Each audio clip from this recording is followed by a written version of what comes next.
Hi, good morning, and welcome to Kunzang Payal Sholin. We're happy to present to you a teaching by Jetsunma Ahkon Lhamo. This teaching was given actually in 1991, in January. It had just crossed the line. The title of it is Living the Bodhisattva Vow. And so we'll begin.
We consider our lives to be our own private possession, and how we sort of run on a small track.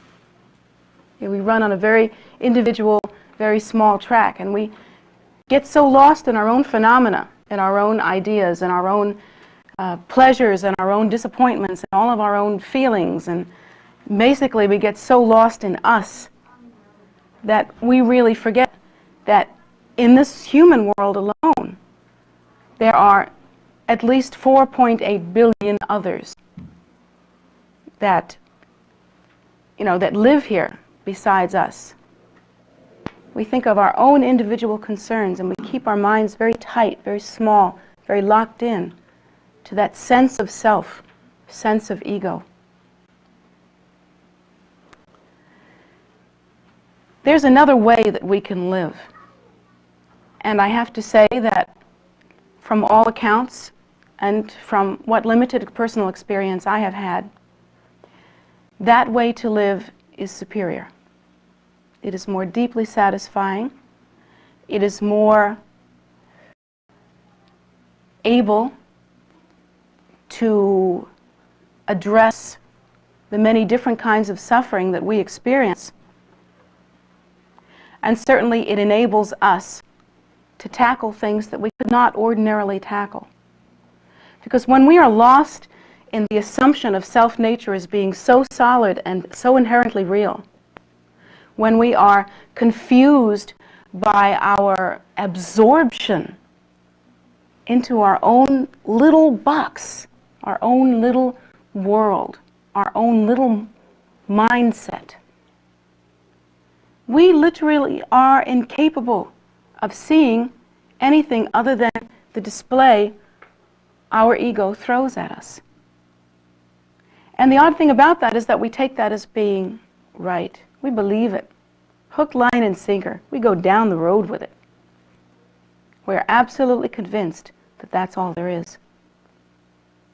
Actually, that inappropriate assumption, and it is inappropriate because according to the Buddha, that ego nature is illusory.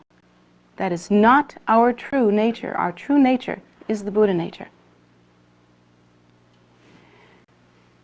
But that assumption, that fixation,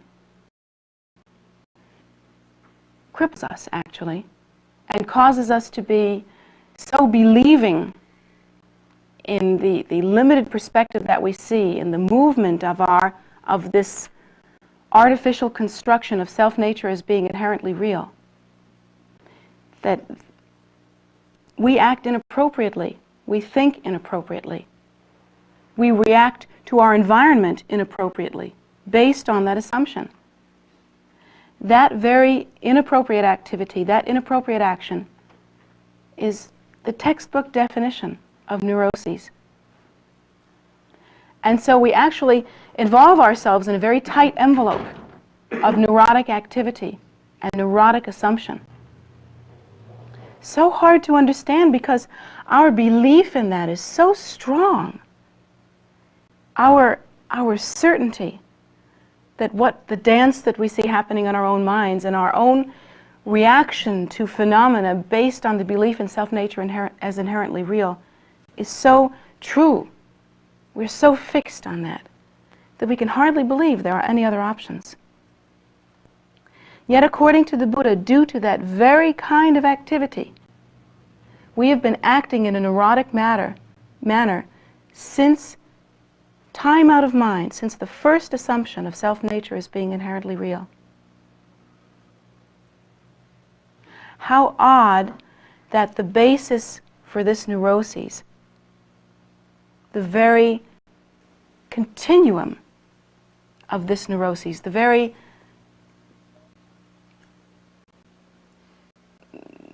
sphere that we experience as we move through this assumption and this neuroses,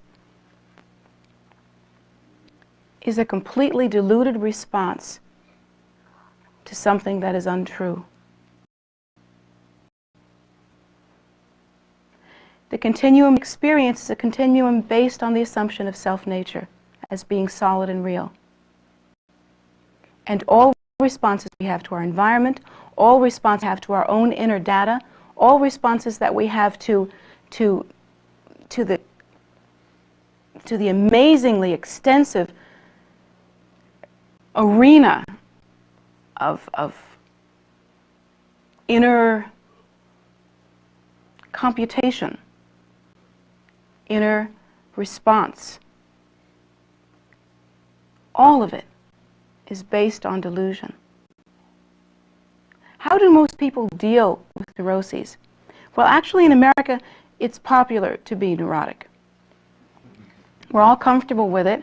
In fact, we think of it as being an indication of our individuality. I'm nuts, therefore I am. It's kind of like that. I mean, we laugh, but isn't it true? Isn't the first thing that we do in a relationship to define ourselves? Let me get to know me. I'm like this. I traditionally respond in a certain way. And if you're interested in me, you'll learn that way real quick. It's like that, isn't it? We do that, and we think that that's a very high level of communication.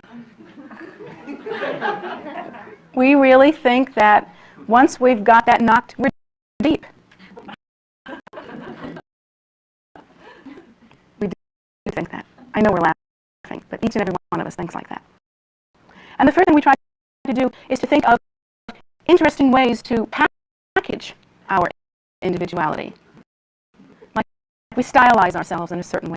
And perhaps if we're real good at it, we learn to laugh at ourselves.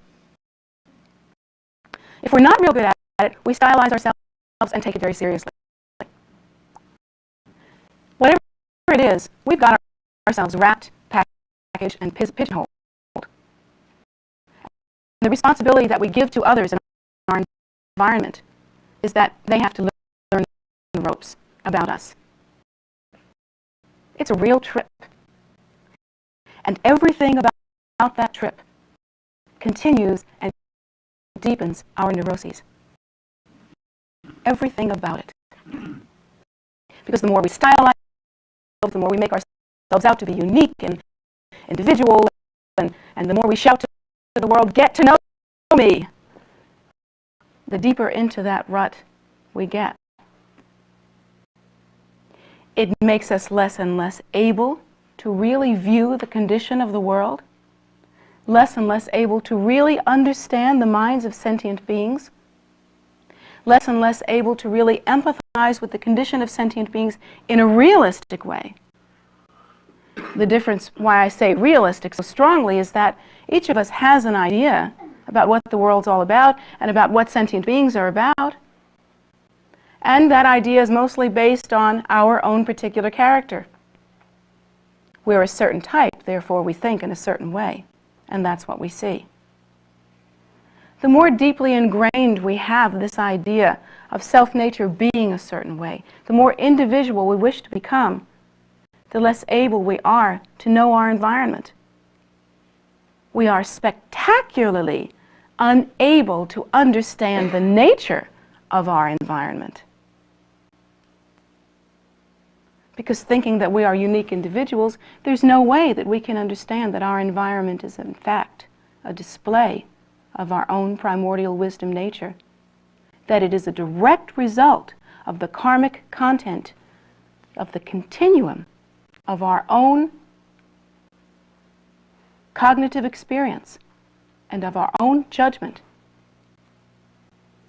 That everything about our environment shows us something about where we've been and what we've done and what we've built ourselves out of.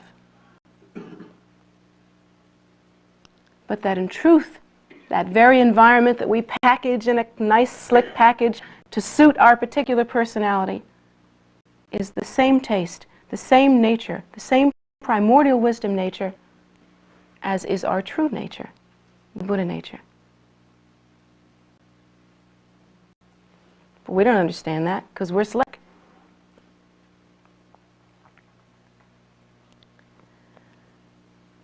Interestingly, the way that we try to deal with our neuroses is absolutely guaranteed to deepen it and to make it far worse. Because what we try to do when we feel ourselves to be in a position of unhappiness or sorrow or neediness or loneliness or other forms of neuroses, what we try to do is to fix it by defining ourselves even more firmly. Dig in deeper. Let me tell you about my loneliness. Let me tell you exactly how I am lonely, so that if you do get to know me, you can fix it. Well, the problem is that everyone else wants you to get to know them as well. And nobody really wants to stand back long enough and be free enough to do any of this very well. We find ourselves stuck in a rut in which everyone is traveling in their own private dream. And everything that we do to confirm ourselves, to make ourselves feel stronger, to get a better idea about ourselves, and even to share ourselves, to establish ourselves so that we can give something of that to others in a particular way that defines us, because it is, after all about us. Everything that we do in that direction digs us in deeper to that neuroses. Why?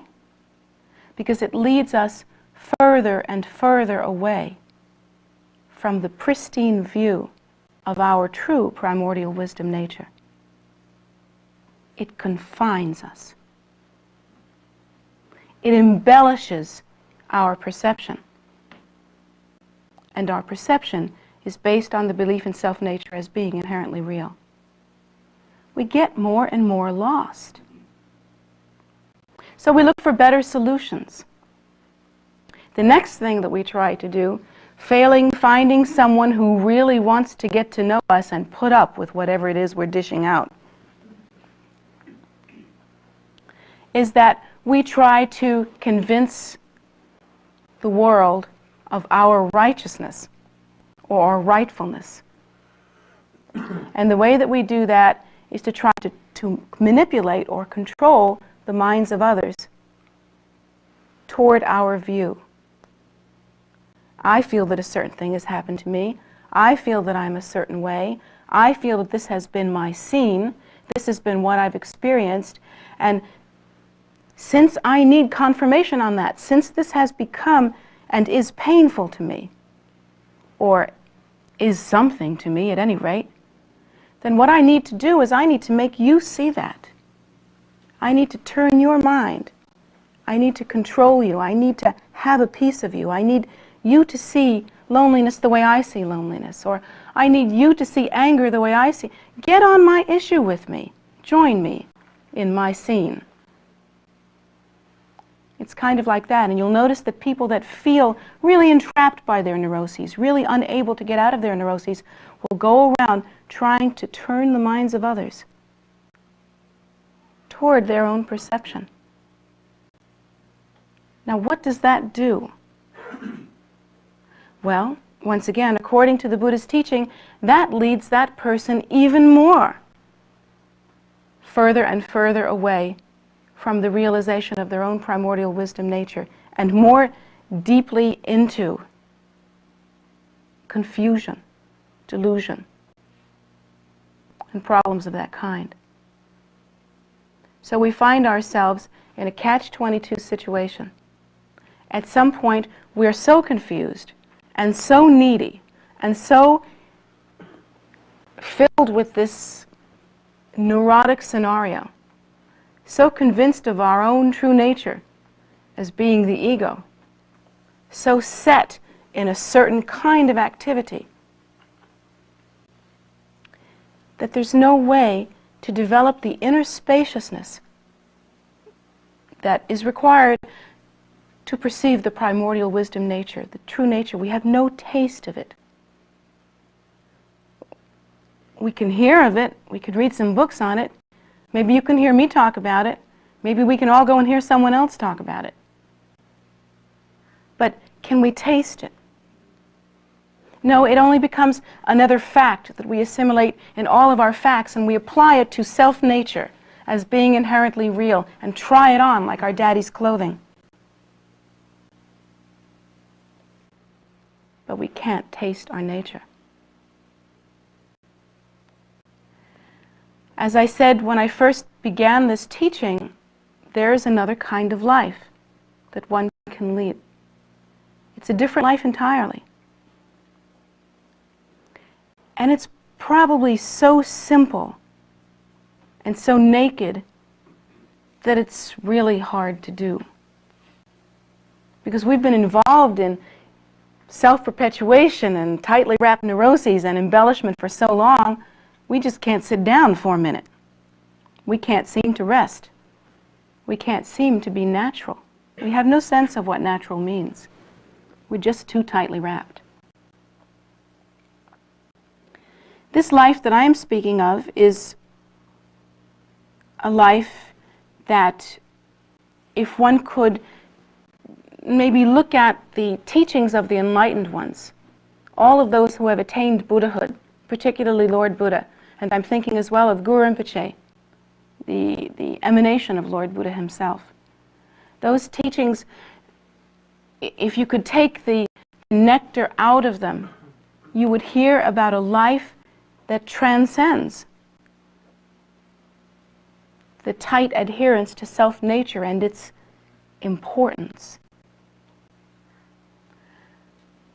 In these teachings we hear that one should actually do something as rigid as taking a vow. How old-fashioned. But one should maybe take a vow of promising to realize that you're not the only one in the world. Now there's a revelation. Or, even if you've come to realize that you're not the only one in the world, now you also have to realize that all the people in the world aren't here to define you. Another revelation. We really think that that's the case. Somehow we do. Instead, we are supposed to look at the world as being the appearance of the Buddha nature in a multiplicity of form. And that appearance and its multiplicity is only due to this confusion that we have that makes us divide things up somehow. But in fact, all that we see, all that confronts us, is our own nature. We're supposed to understand that everything has the same taste, that all sentient beings are essentially equal, absolutely equal, no exceptions. That even the Buddha himself is equal to any other sentient being who has that Buddha nature. And we all have that Buddha nature. There really isn't anyone higher, nor is there anyone lower. We are all the same taste. What varies is our ability to know that. What varies is our ability to taste that.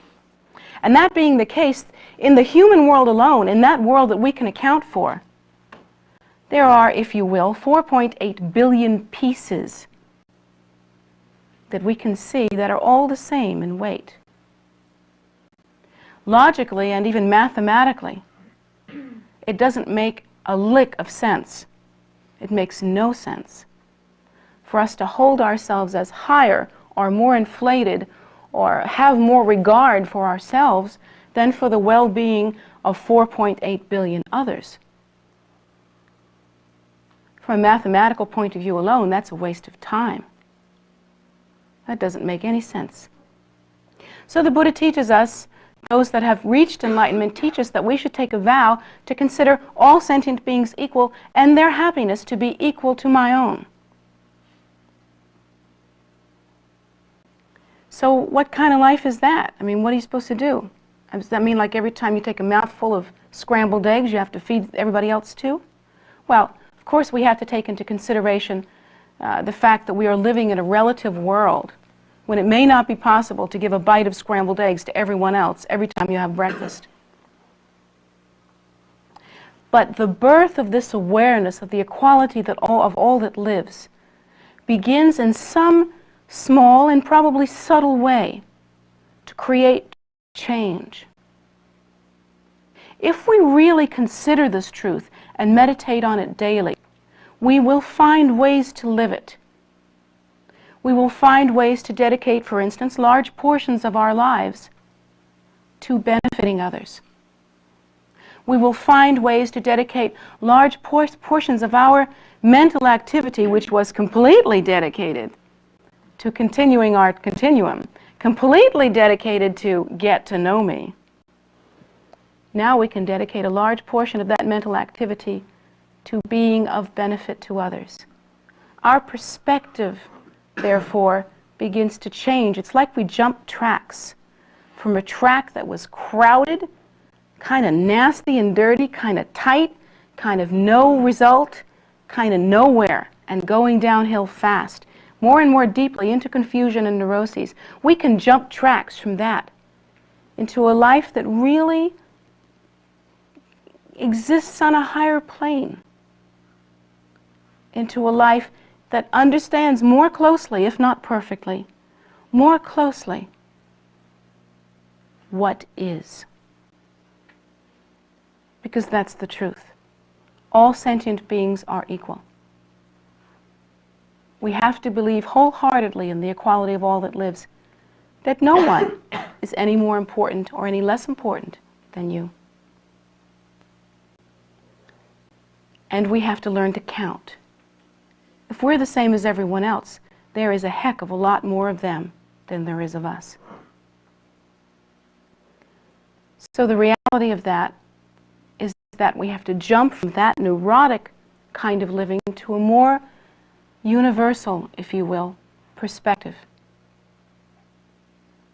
A truer perspective, a perspective that is more in harmony and in line with our own Buddha nature, with the reality of our own Buddha nature.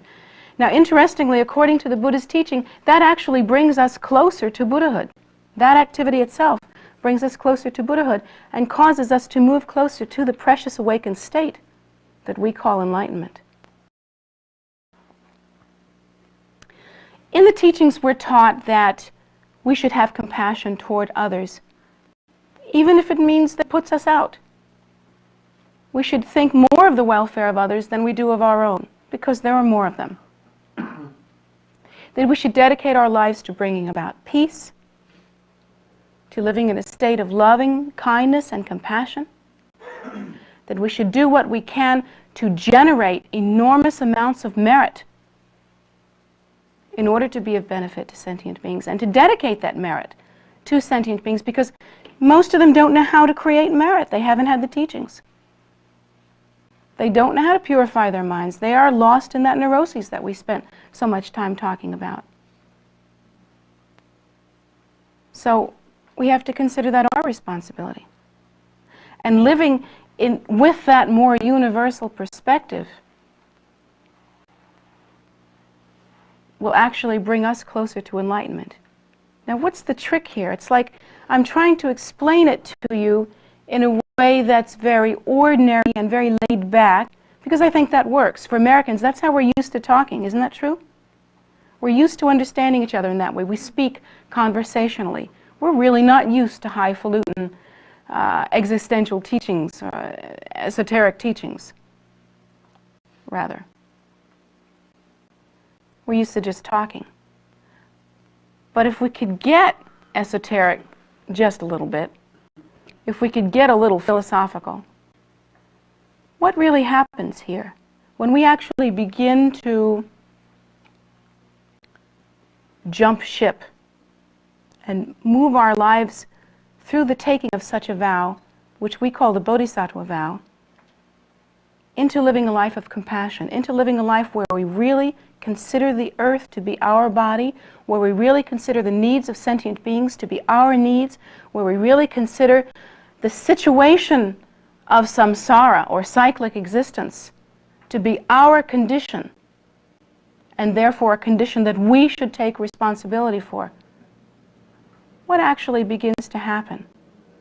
Well, let's think again about the teaching that I discussed with the children.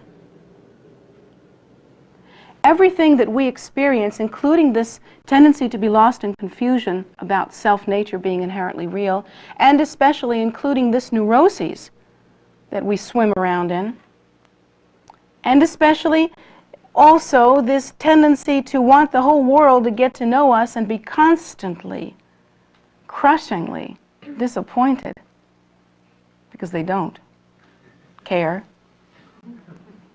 and aren't very impressed as fast as we dance. Even that is caused by cause and effect relationships that begin within our mind. Within our mind. Some of these cause and effect relationships, according to the Buddha, began in our mind ages ago. We can't even count the time ago. Some of them were caused last week. Some of them are being caused right now, today, because of what we think and how we accept this information. But everything that we experience in terms of that kind of confusion begins within our mind. And these cause and effect relationships are exacting. Believe me, if we're lonely now, we were not good friends in the past. If we find that we are poverty-stricken now, it is because in the past we were exceedingly selfish. If we find that no one has a good word to say to us, and no one listens to us, and no one takes us seriously, and we have a hard time with human relationships, it's because in the past we did not treat others with dignity. And we spoke in a way that is untrue and self-serving. These are the hard, cold facts. According to the Buddha's teachings, cause and effect relationships are exacting. Now, what if we do come to the point where miraculously our karma comes together in some way that we could not have predicted, and suddenly we have a shot at changing our lives? We have a shot at understanding that we can live only to benefit others, that we can forget what we wanted and live a life that is extraordinary, an unusual life, a singularly luminous life. That we can take such a vow and not only just take it with our mouths, take it with our hearts and our minds and really live it. Really begin to change. Look only for helping others. Look only for the welfare of others. Do everything that we can to make this world, if not our greater world rather, than this immediate world, a better place to be. What if we have that opportunity? Well, actually what's really happening, and this is just talking about the mechanics of it, what's really happening if we have that opportunity is that we are accumulating merit. We are engaging in virtuous activity, which is the opposite of, and therefore the antidote to, the continuum of self-absorption that we have been involved in since time out of mind. Get to know me becomes, I love you. What can you do for me becomes, how can I serve you? Come into my world becomes, Let me benefit you and yours. And they act as an antidote to one another. And what you are actually doing at that point is to change the very fabric of the neuroses that you are caught up in. In the same way that we antidote a dark room by turning on the light, in that way we antidote the depth and darkness of this neuroses through the light of compassion. Now, many will come to me and say, well, you know, I really can't do that because I just don't feel a lot of compassion. It's not natural for me. I mean, I really have to work at it. Well, welcome to the world, because so does everyone else. But there are no exceptions about one thing. When we attain the precious awakened state, we will find that our true nature is the very bodhicitta that results in compassionate activity. That the nature of our mind is compassion itself. That's our true nature. Now, granted, the lens may be real filmy. The glass may be real dirty. But no matter how difficult it is for you to see your nature as being essentially compassionate, that is your nature. No exceptions. How does one begin to approach that? How does one see it? Not through waiting for the feeling. If you wait for the feeling, you're saying, get to know me, because I'm waiting for the feeling. You're sitting in your neuroses, and you will be there for a very long time. What you do is you begin to wash the glass. You learn to do something compassionate. Well, hallelujah. It doesn't feel natural? Well, tough. Do it anyway. Maybe it doesn't feel natural for you because it's not your personality type to be effusive and loving and sweet. Well, good. We just talked about that, didn't we? We don't have to go through that again. Make a new habit. Put yourself out. Change. You can do that. Don't wait till it feels natural. It's going to feel natural when you're enlightened. You're going to wait around for that? If you wait around for that, it will never happen. You have to work toward it. So start now. Begin to live a life that's involved with compassion, really involved. Involve yourself with it. Put yourself out. So it doesn't feel good at first? Well, tough. That's your karma. Keep going. If you need help, that's what we have sanghas and temples for. If you need to keep coming to get inspired, great, I'm your girl. But you have to keep going. There really is a different kind of life to be lived. And it really is the antidote to suffering. This isn't just some far-flung philosophy that some enlightened guy 3,000 years ago talked about. It's a workable and working system, and it works today. My experience has been to see students that I have had with me for a period of time change and become happier and more content because they stopped thinking about themselves exclusively. That through their activity, their minds became more relaxed and more spacious. For some, according to their nature and according to their karma, it was slow. For others, it was like a rabbit jumping into a clover field. Your experience will be what it is, but whatever it is, you should give it your best shot and let it absorb you. Because a life of compassion, a life that lives beyond self, beyond concern of self, becomes like a flame that consumes eventually every bit of suffering that we experience, because without exception, all of the suffering that we experience is due to the hatred, greed, and ignorance of our mind stream. Nothing consumes that. Nothing burns it off faster than love that you generate through the cultivation of virtuous, habitual, compassionate activity. It's a very simple life to live, and hard because the answer is not as convoluted as your neuroses is now, and therefore it seems foreign. But the thing to do, just like a baby who's looking at the rest of their life, is to get up and take the first step, and then take another, and continue, and watch the change, because it will happen.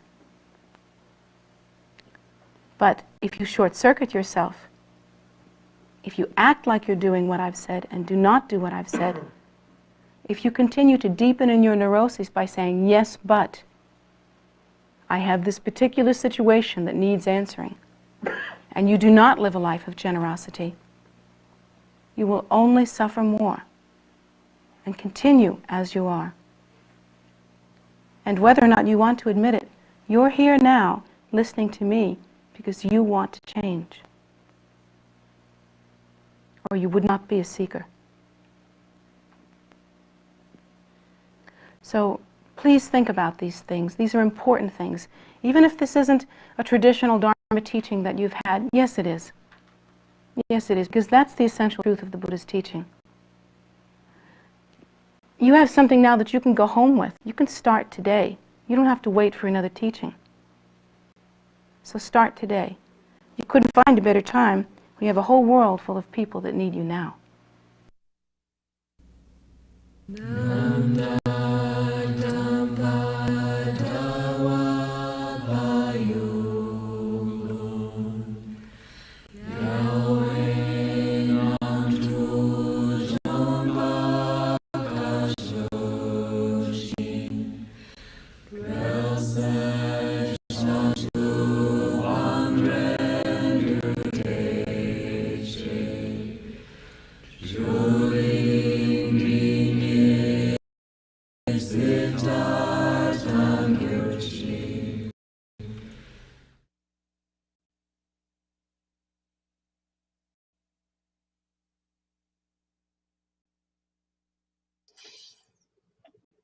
So thank you again for joining us today.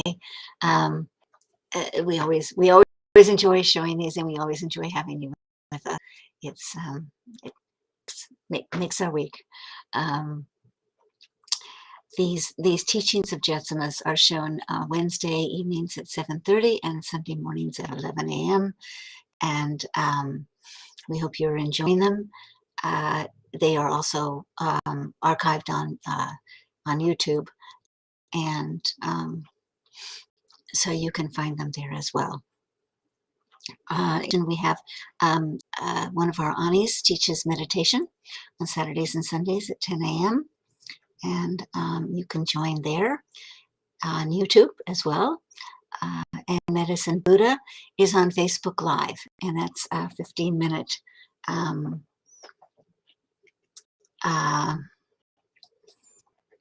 it's a 15-minute teaching in English that Jetsunma gave particularly for this time of pandemic, and but worth it for every time, because we all have people who are sick or in need of prayers, and Medicine Buddha's the way to go. So we're happy to share that on Facebook Live every evening. It's at 7 p.m. and it takes about 15 minutes. So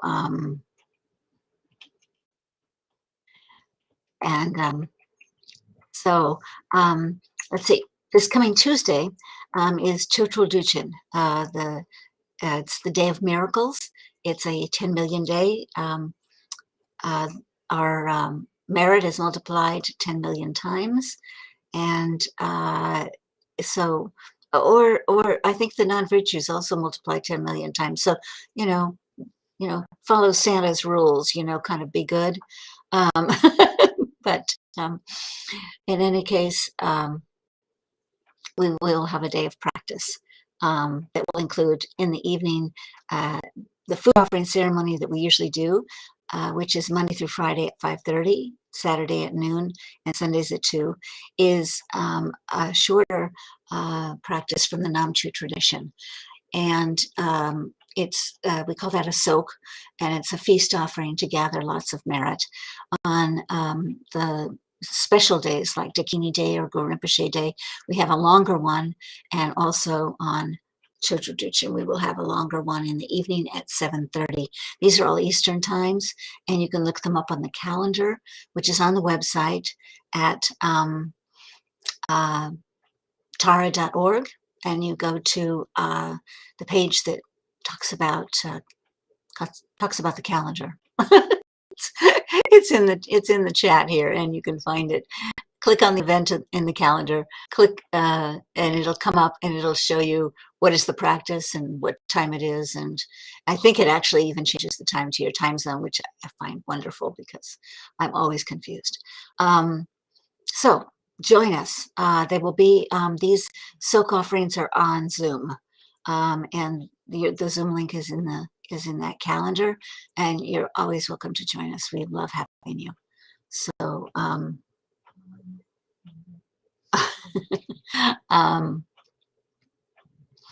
so that's kind of where we are. The prayer room is open now on weekends, Saturdays and Sundays from 11 a.m. to 4. And this coming Tuesday, Chotroduchen, it will also be open 11 a.m. to 4. We're looking at extending that, but we haven't done so yet. I'll let you know the minute we do. So it's that's our time for being open here. If you're in the area, though, the outside is always open from dawn to dusk, and you can come and you can walk the land and you can see the animals. And we've got some awesome volunteers that have come here, and most of the bridges are all fixed across the street and the trails are cleared. And for 65 acres, that's a lot of work. I just gotta tell you, I'm impressed beyond belief at what they have done, and at the hard work that they're putting into making this beautiful for you, for me, for everybody. And so come if you're in the area and enjoy it, and if you're not, come when you are in the area. Or I don't know what to say,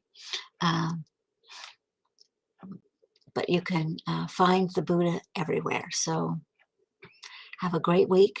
We will our next teaching will be Wednesday evening, and we hope you join us. Thanks so much. Be safe.